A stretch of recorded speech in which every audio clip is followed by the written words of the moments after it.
ഇടയ്ക്കാന്ന് വാദ്യത്തിൻ്റെ പ്രത്യേകത നമ്മളെക്കാളും കൂടുതൽ മറ്റുള്ളവർ അറിഞ്ഞു എന്നുള്ളതാണ്. അതായത് ഞങ്ങൾ ഡൽഹിയിലൊരു പരിപാടിക്ക് വരുന്നു. അതിൽ ആഫ്രിക്കക്കാരും ഉണ്ടായിരുന്നു. അവരെ കുറേ വാദ്യങ്ങളുണ്ട്. ഇടയ്ക്ക പോലത്തെ വാദ്യമുണ്ട്, പക്ഷെ ഇടയ്ക്കയുടെ ശബ്ദമോ ഭംഗി അതിനില്ല കേട്ടോ, അത്രയില്ല. പക്ഷെ അവർക്കപ്പോൾ നമ്മുടെ വാദ്യം കാണുമ്പോൾ ഒരു ഭയങ്കര അത്ഭുതത്തോടെ സന്തോഷത്തോടെ കാണുന്നത്. ആ ശബ്ദം വേറെ ഒന്നും കിട്ടില്ല. അതാണ് സംഗീതവാദ്യവുമാണ് താളവാദ്യമാണ്. ഇതിൽ സംഗീത സപ്തസ്വരങ്ങൾ വായിക്കാം. ഏത് ശ്രുതി ഞാൻ പാടുക നിങ്ങൾ പാടുകയാണ്, ഏത് ശ്രുതിയിലേക്ക് അത് എത്തിക്കാം. നമ്മൾ വേറെ വാദ്യം മൃദംഗാണെങ്കിൽ വേറെ കട്ട എടുക്കേണ്ടി വരും, വേറെ മൃദംഗം എടുക്കേണ്ടി വരും അല്ലേ. ഇവിടെ അതൊന്നുമില്ല. ഇവിടെ ഒന്ന് കൈ അനക്കിയാൽ മതി, വേറെ ശബ്ദത്തിലേക്ക് വേറെ ശ്രുതിയിലേക്കായി. അങ്ങനെ ഒരു വാദ്യം നമുക്ക് അത്ഭുതമാണ്. നോക്കൂ, ഇപ്പോൾ ചിലപ്പോൾ നമ്മൾ ഈ സോഷ്യൽ മീഡിയയിലൂടെ നമ്മൾ അറിഞ്ഞതായിരിക്കാം. കുറച്ച് നാൾ മുമ്പ് ഞാനൊക്കെ മേളവും ഇതൊക്കെ ആയിട്ട് നടക്കുന്ന സമയത്ത് എന്ത് വാദ്യം കൊണ്ട് പോയാലും ജനം പറയണമെന്ന് പറയാമോ, ദേ ചെണ്ടയും കൊണ്ട് പോകണടാ, എവിടെ പോകണം ചെണ്ടയും കൊണ്ട് എന്ന് ചോദിക്കുന്ന കാലമാണ്. എല്ലാം ചെണ്ടയായിരുന്നു നമുക്ക്. അത് ഇടയ്ക്ക കൊണ്ടുപോയാലും മദ്ദളം കൊണ്ടുപോയാലും മൃദംഗം കൊണ്ടുപോയാലും ചെണ്ട. കേരളത്തിൻ്റെ വാദ്യം ചെണ്ട എന്ന് മാത്രം അറിഞ്ഞിരുന്നു. പക്ഷെ കുറച്ച് കാലങ്ങളായപ്പോൾ ഇതൊക്കെ അറിഞ്ഞു തുടങ്ങി. ഇപ്പോൾ കുറേ എന്നിട്ടും ഇന്നും അറിയാത്ത സ്ഥലങ്ങളുണ്ട് കേരളത്തിൽ. പല കാര്യങ്ങളും നമ്മുടെ ട്രെയിനിലോ ഇതിലൊക്കെ ഫ്ലൈറ്റിലൊക്കെ യാത്ര ചെയ്യുമ്പോൾ എന്താ ചെയ്യണേ, സോപാന എന്താ അപ്പോൾ നമ്മൾ പറഞ്ഞു കൊടുക്കേണ്ടി വരുന്നത് വന്ദേ മുകുന്ദ എന്ന് പറയണം. അപ്പോൾ അത് കണ്ടിട്ടുണ്ട്. അതാണ് സംഭവം. അങ്ങനെ പറഞ്ഞു കൊടുക്കേണ്ട ഒരു അവസ്ഥ ഇപ്പോഴും ഉണ്ട് കേരളത്തിൽ. നമ്മൾ ആലോചിച്ച് നോക്കണം, കേരളത്തിൻ്റെ അഹങ്കാരമായിട്ടുള്ള അല്ലെങ്കിൽ സ്വന്തം വാദ്യമാണ് ഇടയ്ക്ക്, സ്വന്തം സംഗീതമാണ് സോപാനം. അതാണ് ഇപ്പോഴും ജനങ്ങൾക്ക് അറിയില്ലാത്തതെന്ന് പറയുമ്പോൾ സങ്കടം. എന്തായാലും കുറേ വ്യത്യാസം വന്നു. അപ്പോൾ ഈ ഇങ്ങനൊരു വാദ്യം ആ കാലഘട്ടത്തിലുണ്ടായിരുന്നു. ഇത്രയും പ്രത്യേകത ഉള്ളൊരു വാദ്യം. നോക്കൂ, അതിൽ പ്ലാവിൻ്റെ ഒരു കുറ്റിയാണ് നടുക്ക്. ആ കുറ്റിക്ക് ഒരു കൃത്യമായിട്ടുള്ള ഒരു അളവുണ്ടോ? അത് എത്രയാണ്? അതെന്ന് വെച്ചാൽ കുറ്റിയിൽ പഴയ കണക്കനുസരിച്ച് ഇത്തിരി വ്യത്യാസമുണ്ട്. എനിക്ക് അങ്ങനെ പറയാൻ ഇത്തിരി അറിവ് കുറവുണ്ട്. ആ കണക്കിൽ ഇത്തിരി വ്യത്യാസങ്ങൾ അങ്ങോട്ടും ഇങ്ങോട്ടും പലരുടെ കുറ്റിയിലുണ്ട്. എനിക്ക് അങ്ങനെ പറഞ്ഞു തരാൻ അറിയില്ല കേട്ടോ.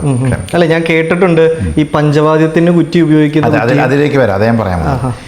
നോക്കൂ, ശബ്ദത്തിന് വ്യത്യാസം ഞാൻ പറയാം. എല്ലാ രീതിയിലും ഒരേ ശബ്ദമല്ല വരുന്നത്. അതിനെന്ന് വെച്ചാൽ പൊതുവെ എൻ്റെ ഗുരുനാഥൻ പറഞ്ഞനുസരിച്ചാണ്, ബിജു പാടാനാണെങ്കിൽ അതിൽ ആ ശബ്ദത്തിനൊരു പ്രത്യേകിച്ച് പട്ടത്തിനും ചില കുറ്റിക്ക്. ചിലപ്പോൾ എൻ്റെ ഒരു സുഹൃത്തുണ്ട് വിനോദ് എന്ന് പറയും, തിരുവമ്പാടി വിനോദ്. അദ്ദേഹത്തിൻ്റെ ഇടയ്ക്കൽ ദുംകാരം കൊള്ളും, ദും ദും, ഈ ശബ്ദമാണ് കൂടുതൽ, മനസ്സിലായി. അപ്പോൾ അദ്ദേഹത്തിൻ്റെ കുറ്റിയിൽ അത് കിട്ടും. എൻ്റെ കുറ്റിയിൽ ആ ശബ്ദം കിട്ടാറില്ല. ആധികാരികമായിട്ട് പറയാൻ എനിക്ക് പറ്റില്ല. അപ്പോൾ ഓരോ രീതിയിൽ അത് നിർമ്മിക്കാറുണ്ട് ഇങ്ങനെ. പിന്നെ വട്ടത്തിൻ്റെ വ്യത്യാസമുണ്ട്. ഖനമുള്ള വട്ടമായിരിക്കും പഞ്ചവാദ്യത്തിന് കൂടുതൽ എടുക്കുക, മറ്റപ്പോൾ സോഫ്റ്റ് അല്ല, പാടാനല്ല, ശ്രുതി ചേർത്ത് പാടാൻ. അങ്ങനെയുണ്ട്. പ്ലാവിൻ്റെ കുറ്റിയാണ്. പ്ലാവിൻ്റെ കുറ്റിയാണ്. അതുപോലെ തന്നെ വേറെ ഏതെങ്കിലും വൃക്ഷത്തിൻ്റെ കുറ്റി ഉപയോഗിക്കുന്നവരുണ്ടോ? കണിക്കൊന്ന ഉപയോഗിക്കാറുണ്ട്. കണിക്കൊന്ന പക്ഷെ ഭയങ്കര വെയിറ്റാണ്. എൻ്റെ അടുത്ത് ഒരാൾ കണിക്കൊണ്ടെന്ന് കൊണ്ടുവന്ന് വന്നിരുന്നു. അത് കൊട്ടാൻ പക്ഷെ പിടിക്കാൻ പറ്റും, നമുക്ക് ഈ കൈ വേദനിക്കും. ഈ ചപ്പങ്ങിൻ്റെ കുറ്റിക്ക് എന്തെങ്കിലും പ്രത്യേകതയുണ്ടോ? ചപ്പങ്ങത്തിൻ്റെ കുറ്റിയെക്കുറിച്ച് എനിക്ക് അത്ര അറിയില്ല. പിന്നെ പണ്ടൊരു മരവും കൂടി നമ്മുടെ തൃപ്പൂണിത്തുറ കൃഷ്ണദാസേട്ടനൊക്കെ പറഞ്ഞു, പണ്ടത്തെ ആൾക്കാർ ഉപയോഗിച്ചിരുന്ന പേര് ഞാൻ മറന്നു. അങ്ങനെ ഒരു മരവും കൂടി ഉപയോഗിച്ചിരുന്നു. പക്ഷെ അതൊന്നും ഇപ്പോൾ കിട്ടാനില്ല എന്ന് പറഞ്ഞു. ചപ്പങ്ങത്തിൻ്റെ മരം ഒരാളെനിക്ക് തെങ്ങിൻ്റെ കുറ്റി ഉണ്ടെന്ന് തോന്നുന്നു. തെങ്ങിൻ്റെ കുറ്റി പക്ഷെ ശബ്ദമുണ്ട്. ഉണ്ട്. അപ്പോൾ അതിന് വെയിറ്റ് ഉണ്ടായിരിക്കില്ലേ? കുറച്ച് വെയിറ്റ് ഉണ്ടായിരുന്നു. പക്ഷെ ഉണങ്ങിയപ്പോൾ കുറച്ചും കൂടി കുറഞ്ഞു. ഉണക്ക് കിട്ടിയാൽ നല്ല ഇതാണ്. കണിക്കൊന്ന് ഉണങ്ങിയിട്ട് പോലും ചെറിയ വെയിറ്റ് ഉണ്ടായിരുന്നു.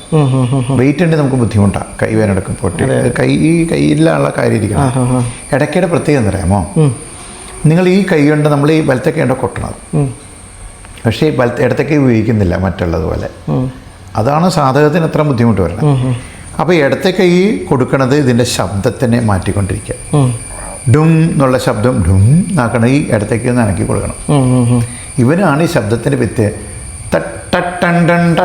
എന്ന് നേരെ കൊട്ടുമ്പോൾ ആവണ ശബ്ദം തദ്ദും ദും തത്തും എന്ന് കേൾപ്പിക്കണത് ഈ ഇടത്തേക്കയിലെ അനക്ക് കൊണ്ടാണ്. ഇവനാണ് ശ്രുതി മാറ്റണത്, പാട്ട് വായിക്കണത്, എല്ലാം ഇടത്തേക്കയിലാണ് പോണത്. അതിലാണ് ഇതിൻ്റെ പ്രത്യേകത ഇരിക്കുന്നത്. അതെ അതെ.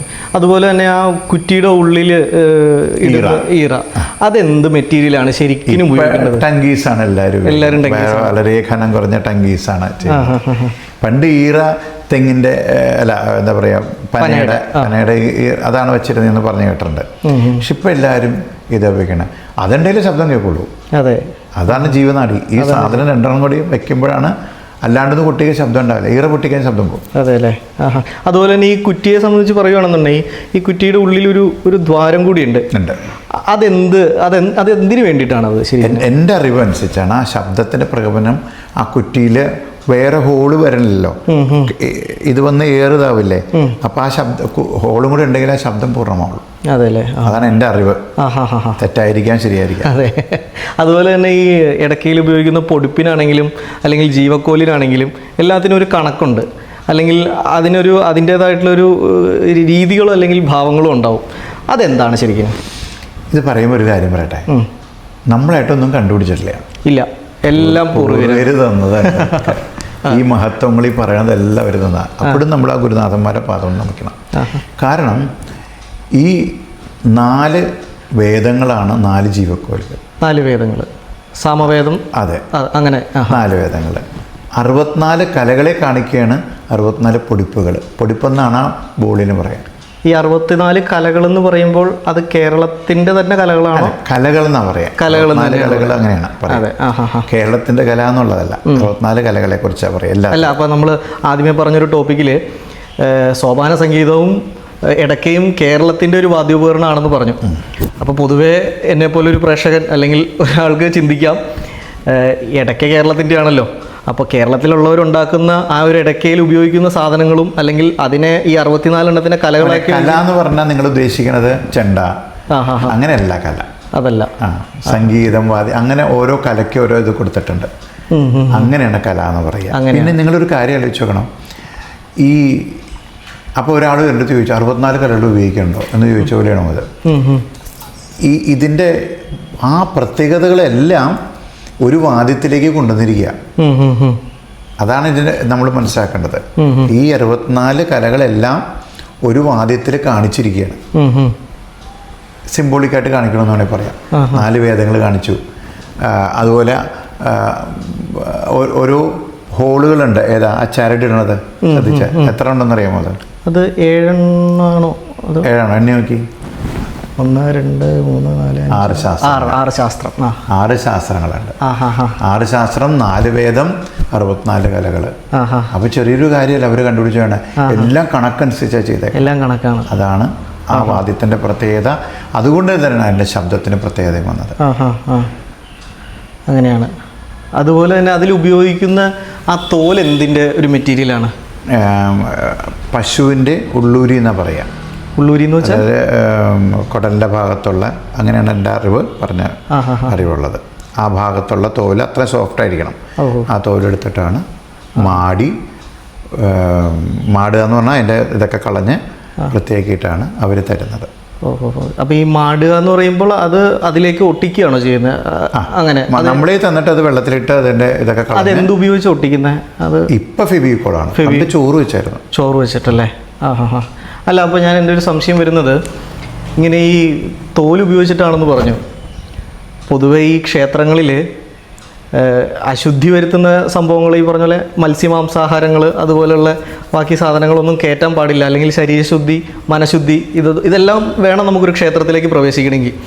അപ്പോൾ ക്ഷേത്രത്തിൻ്റെ സോപാനത്തിൽ നിന്ന് പാടുന്ന ഈ ഒരു ഉപകരണത്തിൽ ഇങ്ങനൊരു വസ്തു ഉപയോഗിക്കുന്നത് ക്ഷേത്രാചാരങ്ങൾക്കും അല്ലെങ്കിൽ ഈ പറഞ്ഞ പോലെ എല്ലാ രീതികൾക്കും എതിരല്ലേ? അതിനെക്കുറിച്ച് എന്താണ് പറയാനുള്ളത്?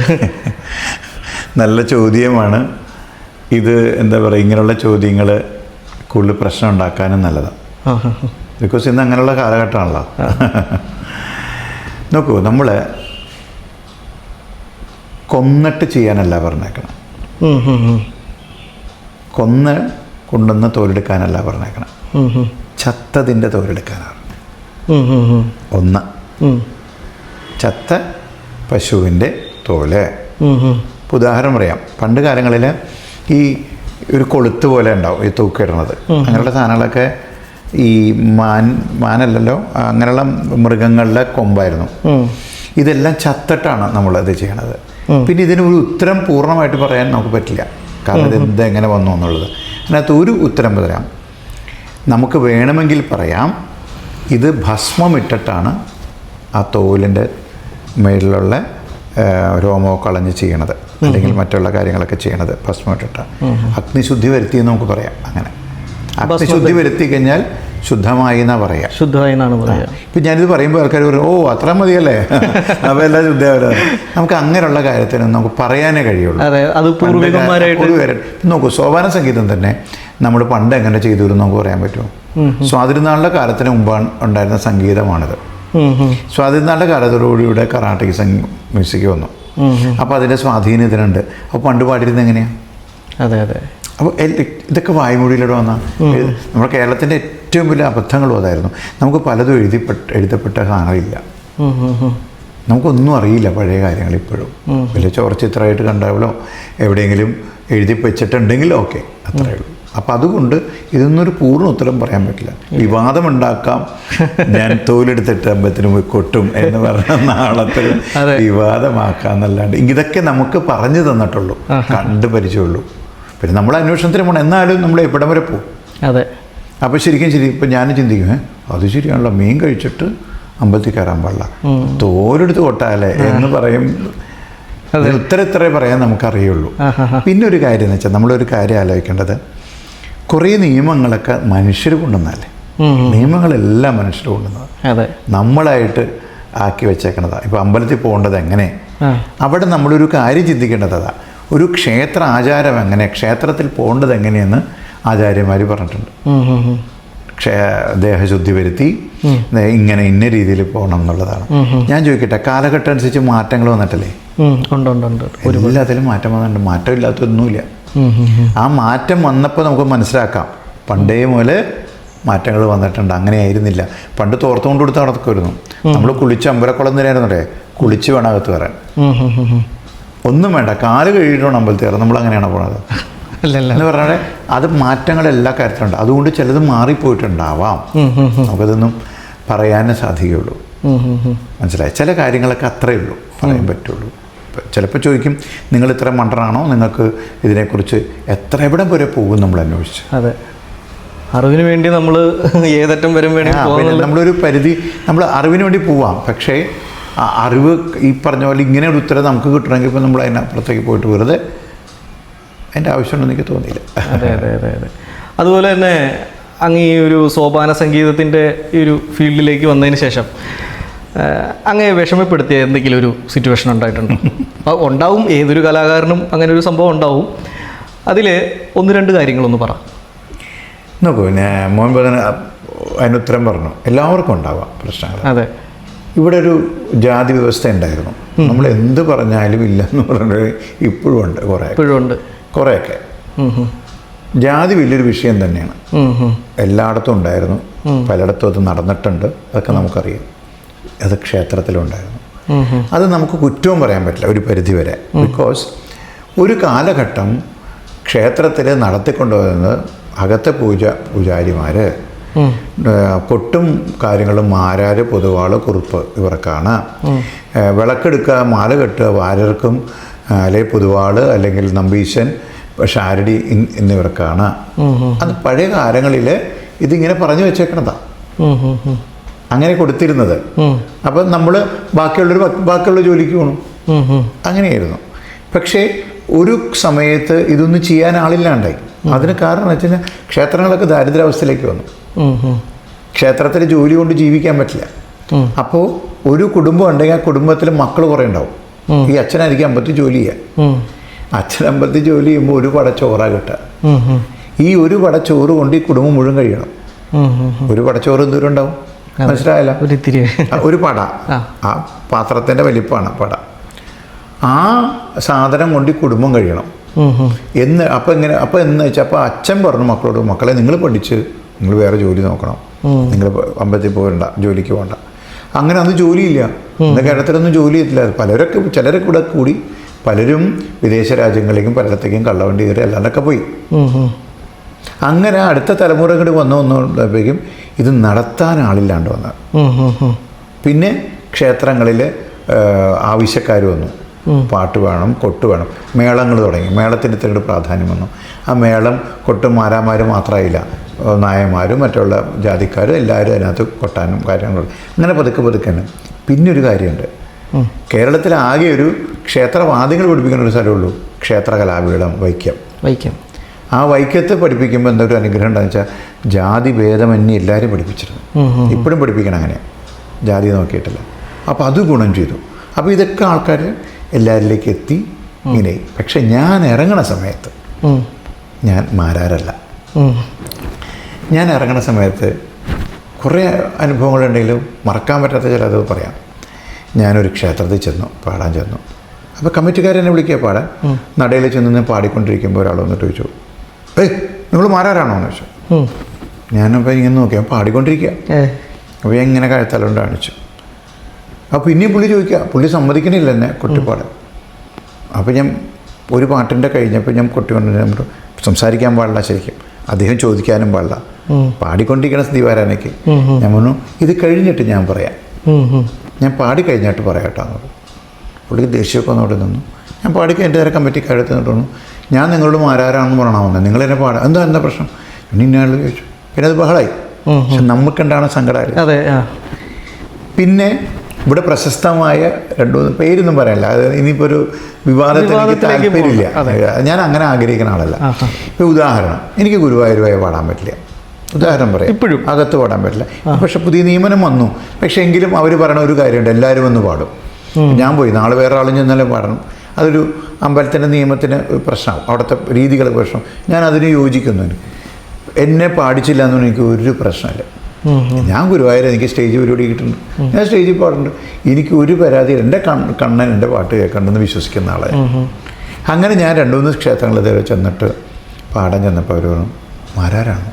അല്ല, പാടാൻ പറ്റില്ല കേട്ടോ. ഓക്കെ, 3 സ്ഥലത്തോ 4 സ്ഥലത്തോ അങ്ങനെ ഉണ്ടായി. 2-3 സ്ഥലത്ത് ഇതുപോലെ തന്നെ ഞാൻ പാടാൻ നിൽക്കുമ്പോൾ ഒരാൾ എന്നിട്ട് പറഞ്ഞു, അതെ പ്രശ്നം കേട്ടോ, പാടാൻ പറ്റില്ല. അല്ല, അതിൽ വേറൊരു കാര്യം കൂടി ഉണ്ട്. അങ്ങയുടെ അടുത്ത് ആദ്യമേ ചോദിച്ചു കഴിയുമ്പോൾ മാരാരാണോ എന്ന് ചോദിച്ചു കഴിയുമ്പോൾ അതേ പറഞ്ഞ വിഷയം തീർന്നു, അതേ ഒരു ലെവൽ കിട്ടിയാലേ. അല്ല, നമുക്ക് ഭഗവാൻ തന്നു, നമുക്ക് പറ്റിച്ചിട്ട് നാളെ എന്തായാലും അറിയും ഞാൻ മാരാരല്ല എന്നറിയാം. എന്തിനെൻ്റെ ആവശ്യം? എന്നിട്ട് ഒരു സ്ഥലത്ത് ചോദിക്കാം, ഇത്രയും നാൾ ഞാൻ മാരാരാണെന്ന് കള്ളം പറഞ്ഞ് കൊട്ടിക്കൊണ്ടിരുന്നിട്ട് തേവർക്ക് എന്തെങ്കിലും പറ്റുമെന്ന് ചോദിക്കാം. നമ്മളങ്ങനെ ചിന്തിച്ചില്ല, അതൊരു കോമഡി ആയിട്ട് നമുക്ക് ചെയ്യാം. ഞാൻ ഒരു സ്ഥലത്ത് നിന്നപ്പോൾ എന്നെ വേയിപ്പിച്ചതൊരു മാരാര. ഇതൊന്നും ആരും മോശമായിട്ട് പറയണതല്ല. അപ്പോൾ അദ്ദേഹം നോട്ടീസിൽ എഴുതിയേക്കണം പറയാം, ഏലൂർ ബിജു നായർ. ബിജു നായർ സോപാന സംഖ്യം. ചിരിച്ചു അയാളാണ്. എനിക്ക് ഞാൻ പറയാം, ഇപ്പോഴും നമുക്ക് പരാതിയില്ല. സങ്കടം തോന്നിയിട്ടുണ്ട്, ഒത്തിരി സങ്കടപ്പെട്ടിട്ടുണ്ട്, അവസരം നിഷേധിക്കപ്പെട്ടിട്ടുണ്ട്. ഇന്നും പാടാൻ പറ്റാത്ത സ്ഥലങ്ങൾ എനിക്കറിയാം. എന്നോട് പറഞ്ഞിട്ടുണ്ട്, സ്വകാര്യം ബിജു ഇവിടെ പറ്റില്ല കേട്ടോ, ഒന്നും തോന്നല, ഇവിടെ മാരാരെല്ലാം സമ്മതിക്കില്ല. എനിക്ക് ഒരു വിരോധം, ഞാൻ ചിരിച്ചുകൊണ്ടല്ല പറഞ്ഞത്, എനിക്ക് ഒരു വിരോധമില്ല. കാരണം ഇന്ന് ഭഗവാൻ അനുഗ്രഹിച്ച് എനിക്ക് ഭഗവാന്റെ കീർത്തനങ്ങൾ പാടാൻ കഴിയുന്നുണ്ട്. എൻ്റെ കീർത്തനങ്ങൾ മറ്റുള്ളവർ ഇഷ്ടപ്പെടുന്നുണ്ട്. പോരെ, ഭഗവാൻ തന്നില്ലേ അവിടം വരെ, അത് തന്നെ ഒരു അനുഗ്രഹമല്ല, എന്ത് ജാതി. അതുപോലെ തന്നെ ഇപ്പോൾ പറഞ്ഞ സ്ഥിതിക്ക് അങ്ങയുടെ പല കീർത്തനങ്ങളും അതുപോലെ തന്നെ പല പാട്ടുകളും ഒത്തിരി, അത് കേരളത്തിലെ ഒട്ടുനീളം, അത് നന്ദഗോവിന്ദം ഭജൻസ് വരെ എടുത്ത് പാടിയ ചരിത്രങ്ങളുണ്ട്. അതിൽ ഏറ്റവും പ്രിയപ്പെട്ട, അല്ലെങ്കിൽ പ്രിയപ്പെട്ടതെന്ന് ചോദിക്കുന്നത് തെറ്റാണ്, എന്നിരുന്നാൽ പോലും അങ്ങക്ക് ഏറ്റവും ഇഷ്ടമുള്ളതും പാടാൻ എളുപ്പമുള്ളതും ഏത് പാട്ടാണ്? അങ്ങനെ പറയാൻ പറ്റില്ല കേട്ടോ, കാരണം എല്ലാം ഇഷ്ടമാണ്. അതെ, കാരണം നമ്മളിപ്പോൾ കാത്തിരിപ്പു കണ്ണാഞ്ഞ എന്ന് പാടുമ്പോൾ കണ്ണനെ നമ്മൾ കാണാം, കണ്ണൻ്റെ പാട്ടായി, ഭയങ്കര ഇഷ്ടമാണത്. നേരെ പറഞ്ഞു ചന്ദ്രശേഖര എന്ന് പാടുമ്പോൾ മഹാദേവന്റെ കീർത്തനം, അതിൻ്റെ പവർ വേറെ. നേരെ മറിച്ച് ചെമ്പട്ടു, അപ്പോൾ ഭഗവതി. നമുക്ക് എല്ലാ പാട്ടിനോടും സ്നേഹം. ഇതിൻ്റെ ഏറ്റവും അനുഗ്രഹം ഇതൊക്കെ ഞാൻ തന്നെ ട്യൂൺ ചെയ്തു. അതേ ഞാൻ നേരത്തെ പറഞ്ഞില്ല ഒരു കാര്യം, ഇതൊക്കെ സംഭവിക്കണതാണ്. ഒരു കേമത്തരവും പറയാൻ എനിക്കറിയില്ല. അതൊക്കെ നമ്മളെ കൊണ്ട് ചെയ്യിപ്പിക്കുന്നതാണ്. അതാ ഞാൻ പറയാം, ഇതെല്ലാം അതുകൊണ്ട് ഞാൻ നേരത്തെ ജാതി കേസ് പറഞ്ഞപ്പോഴും ഞാൻ പറഞ്ഞത്, എനിക്ക് പരാതിയില്ല. എൻ്റെ അടുത്ത് പഠിക്കുന്ന കുട്ടികളുണ്ട്, അതിൽ എല്ലാ ജാതിക്കാരും ഉണ്ട്. ഞാൻ ജാതി ചോദിച്ചിട്ടല്ല പറഞ്ഞത്, ആരുടെ ജാതി ചോദിച്ചിട്ടല്ല പഠിപ്പിക്കണേ. ഞാൻ പറയാൻ വന്നത് ജാതിയല്ല, മതം. മുസ്ലിംസ് എൻ്റെ അടുത്ത് പഠിക്കുന്നുണ്ട്, ക്രിസ്ത്യാനി ചേട്ടൻ്റെ അടുത്ത് വിളിച്ച് പഠിക്കണം എന്ന് പറഞ്ഞു. അദ്ദേഹത്തിൻ്റെ തിരക്കൊണ്ട് വന്നിട്ടില്ല. അല്ല, അപ്പോൾ അങ്ങനെയാണെങ്കിൽ ഒരു കാര്യം ചോദിക്കട്ടെ, ഇപ്പോൾ മുസ്ലിംസ് പഠിക്കുന്നുണ്ടെന്ന് പറഞ്ഞു, അതുപോലെ തന്നെ നമ്മുടെ ഒരു ഹിന്ദു അല്ലെങ്കിൽ ഈ പറഞ്ഞ പോലെ ക്ഷേത്രങ്ങളിൽ മാത്രം നടത്തുന്ന ഒരു കലയാണത്. അപ്പോൾ ഈ കലയെ മറ്റുള്ളവരും പഠിക്കുന്നുണ്ടെന്ന് ഇപ്പോൾ പറഞ്ഞല്ലോ. മുസ്ലിം പള്ളികൾ അതുപോലെ തന്നെ ക്രിസ്ത്യൻ പള്ളികൾ അവിടെ നിന്നൊക്കെ ഈ സോപാന സംഗീതം അവതരിപ്പിക്കാനായിട്ട് അങ്ങനെ വിളിച്ചു കഴിഞ്ഞാൽ അങ്ങനെ പ്രതികരണം എന്തായിരിക്കും? വിളിക്കുമോ? വിളിക്കാൻ അതൊക്കെ ഡിപ്പെൻസ് ഓൺ, അത് ഓരോരുത്തരുടെ മൈൻഡ്. വിഷയം പറയുമോ എന്താ ഞാൻ പാടുക അവിടെ ചെന്നിട്ട്? അല്ല, അവര് നമ്മളറിഞ്ഞിട്ടാണല്ലോ വിളിക്കുന്നത്. എന്താ അതാ ഞാൻ ചോദിച്ചത്. ഞാൻ എന്ത് പാടണം? നമ്മളെന്താണ് യേശുദേവന്റെ മുമ്പിൽ ചെല്ലാലും അല്ലാഹുവിന്റെ മുമ്പിൽ ചെന്നാലും ഞാൻ പാടേണ്ട ഈ കൃഷ്ണന്റെയും മഹാദേവന്റെയും മഹാദേവന്റെ കീർത്തനം ഞാൻ പാടണം. അതെ. അവർക്ക് അത് ഉൾക്കൊള്ളാൻ പറ്റില്ല. ആരും കുറ്റം പറയണമല്ല, അത് സത്യമാണ്. അവർ വിശ്വസിക്കുന്ന ദൈവം ഏതാ? യേശുദേവനാണ്, അല്ലാഹുവാണ്. അല്ല ആരാണ്? X or Y. അല്ല, ഇപ്പൊ സംഗീതത്തിൽ ജാതി മതി വ്യത്യാസങ്ങളില്ല. അവിടെ ഒരു വിഷയമുണ്ട്. ഇപ്പോൾ കർണാട്ടിക് മ്യൂസിക് പോലെയല്ല, അല്ലെങ്കിൽ കർണാട്ടിക് മ്യൂസിക് അങ്ങനെ തന്നെയാണ്, എങ്കിലും ഗാനമേള പോലെ അല്ല. ഞാൻ അവിടെ ചെന്നത് കൃഷ്ണ എന്ന് പാടുമ്പോൾ അവർക്കത് ഉൾക്കൊള്ളാൻ പറ്റില്ല. അതെ, അത് അവരുടെ കുറ്റം, നമ്മുടെ കുറ്റമല്ല. അത് അവർ വിശ്വസിക്കുന്നത് അവിടെ. നേരെ മറിച്ച് അതൊരു ഓഡിറ്റോറിയത്തിലാണ് അത്ര പ്രശ്നം ഇല്ല. അത് നമ്മളിപ്പോൾ ഉൾക്കൊള്ളുന്നുണ്ട്. അതായത് ഇതിപ്പോൾ ഒരു വിവാദത്തിന് വേണ്ടിയിട്ട് പറയുന്നതല്ല. പല TV ചാനലുകളിലും അല്ലെങ്കിൽ ഈ പറഞ്ഞ പോലെ ഇൻസ്റ്റാഗ്രാം റീൽസിൽ പോലും തട്ടമൊക്കെ ഇട്ട് വന്ന് ഈ ഹിന്ദു, അതായത് ഭക്തിഗാനങ്ങൾ, ശബരിമലയുടെ പാട്ട്, അതായത് അയ്യപ്പൻ്റെ പാട്ടാണെങ്കിലോ അല്ലെങ്കിൽ അങ്ങനെയുള്ള പാട്ടുകളൊക്കെ പാടി ആളുകൾ ഫേമസ് ആവുന്നുണ്ട്. അതിപ്പോൾ ഒരു രീതിയിൽ ചിന്തിച്ചാൽ അത് ശരിക്കും അവരുടെ കഴിവിനെ കാണിക്കുന്നു. അതല്ലെന്നുണ്ടെങ്കിൽ ആ കഴിവിനോടൊപ്പം തന്നെ അതിനൊരു മാർക്കറ്റിംഗ് ചെയ്യുന്നതായിട്ട് എനിക്ക് തോന്നിയിട്ടുണ്ട്. അതുപോലെ ഈ പറഞ്ഞ പോലെ നമുക്ക് സാധിക്കില്ലേ? രണ്ടുത്തരം തരാം. ഒന്ന്, എനിക്ക് മാർക്കറ്റിംഗ് താല്പര്യമില്ല, എനിക്ക് ഫേമസ് ആവേണ്ട. അങ്ങനെ അതാണ് ഏറ്റവും വലിയ ഉത്തരം. എനിക്കൊരു വിവാദം കാണിച്ചുകൊണ്ടോ ഒരു മറ്റുള്ളവർ ചെയ്യാത്തൊരു കാര്യം ഞാൻ ചെയ്ത് എനിക്ക് അങ്ങനെ ഞാൻ അങ്ങനെ ആഗ്രഹിക്കുന്നില്ല. ചെയ്യുന്നത് വലിയ ഞാൻ തൃപ്തനാണ്, താങ്ക്ഫുള്ളാണ് എപ്പോഴും ഞാൻ. അത് പിന്നീട് പറയാം. ഇതിന് ഉത്തരം തരാം. അതായത് നോക്കൂ, നിങ്ങൾ പറഞ്ഞത് എവിടെ കണ്ടു എന്ന് പറഞ്ഞാൽ ചാനലിൽ കണ്ടു. ചാനലിൽ അല്ലേ? ചാനലല്ല ക്ഷേത്രം, ചാനലല്ല പള്ളി. പള്ളി എന്ന് പറഞ്ഞ് നിങ്ങൾ പറഞ്ഞുകൊണ്ട് ഞാൻ പറഞ്ഞത് സ്ഥലത്തിനാണ് പ്രാധാന്യം. നോക്കൂ, ഞാൻ ഉദാഹരണം പറയാം. ഇവിടെ എൻ്റെ അടുത്തുള്ളത് പെരുവാരം മഹാദേവ ക്ഷേത്രമാണ്. ഇവിടെ വന്നിട്ട് ക്രിസ്ത്യൻ ഡിവോഷനിൽ പാടിക്കൊണ്ടിരുന്ന ഇവിടെയുള്ളവർ സമ്മതിക്കുമോ? ഉൾക്കൊള്ളില്ല. ഇല്ല ഇല്ല ഇല്ല. ഇപ്പോൾ പാവം നന്ദഗോന്ദൻ അവരനുഭവിച്ചതുപോലെയോ അത് ഉൾക്കൊള്ളാൻ പറ്റില്ല അവർക്ക്. കാരണം അവർ വിശ്വസിക്കുന്ന ദൈവത്തെക്കുറിച്ചല്ല അവർ ഞാൻ പാടുന്നത്. നേരെ മറിച്ച് ഞാൻ ഈ കോമ്പൗണ്ട് വിട്ടിട്ട് വേറൊരു എന്താ പറയുക, ഒരു പാർക്കിലാണ് പാടണമെങ്കിൽ വിഷയമില്ല. പാർക്കിൽ എല്ലാ മതക്കാരും ഉണ്ട്. ഞാനവിടെ ഞാൻ അവതരിപ്പിച്ചിട്ടുണ്ട്. നമ്മുടെ ഇപ്പോഴത്തെ മുഖ്യമന്ത്രി, ഞാൻ അത്രയും ഇഷ്ടപ്പെടുന്ന സ്നേഹിക്കുന്ന ഇപ്പോഴത്തെ മുഖ്യമന്ത്രി സാറിൻ്റെ നാടാണ് എൻ്റെ നാടിപ്പോൾ പറവൂര്. സാറിന് വിളിച്ചിട്ട് ഞാനൊരു പരിപാടി വിളിച്ചിട്ടുണ്ട്, ഒരു കോമൺ പരിപാടിക്ക് 1-2 പരിപാടി ചെയ്തിട്ടുണ്ട്. അതെനിക്ക് ചെയ്യാം. കാരണം ഞാൻ എൻ്റെ വിഷയം എന്താണെന്നറിയാമോ? സോപാന സംഗീതം. സോപാന സംഗീതം ഞാൻ എന്താ ചെയ്യാനത്? കൃഷ്ണൻ്റെയും മഹാദേവൻ്റെ ദൈവയുടെ കൃത്യം എനിക്ക് പാടാൻ പറ്റുള്ളൂ. അതാണ് സോപാന സംഗീതം. ഞാൻ അവിടെ ചെന്നിട്ട് കവിത അവതരിപ്പിക്കണ്ട, ഞാൻ അവിടെ ചെന്നിട്ട് അഭിനയിച്ച് പാടണം. എന്ത്? അല്ലാഹുവിനെ കുറിച്ചും യേശുദേവനെ കുറിച്ചും. എന്നോടിത് പറഞ്ഞിട്ടില്ല എൻ്റെ ഗുരുനാഥൻ. എൻ്റെ ഫീൽഡിലതല്ല.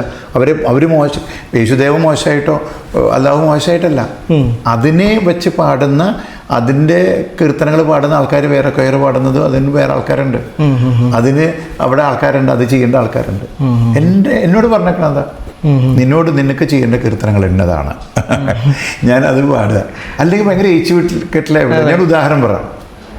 ഞാൻ കൃഷ്ണ എന്ന് പറഞ്ഞതിന് പകരം യേശുദേവ എന്ന് സോപാന സംഗീതം പാടും. നിങ്ങൾ പോലും കഷ്ടമാട്ടെ, വല്ല ആവശ്യം ഉണ്ടായിരുന്ന ഒരു ചേരുംപൊടി ചേരാത്തൊരു അല്ല. അതൊക്കെ വെറുതെ എന്താ ഫേമസ് ആവാൻ വേണ്ടി, ഹൈപ്പ് കിട്ടാൻ. എനിക്ക് അങ്ങനെയൊന്നും വേണ്ട. എനിക്ക് അങ്ങനെ ഫേമസ് ആവാൻ വേണ്ട. ഇപ്പം കിട്ടിയതൊക്കെ പോകാൻ തന്നത് അതിൽ ഞാൻ സന്തോഷവാനാണ്. നോക്കൂ, ഇത് നമ്മൾ ഒരു വിവാദം ഉണ്ടാക്കാന്നല്ലാണ്ട് ഒന്നുമില്ല.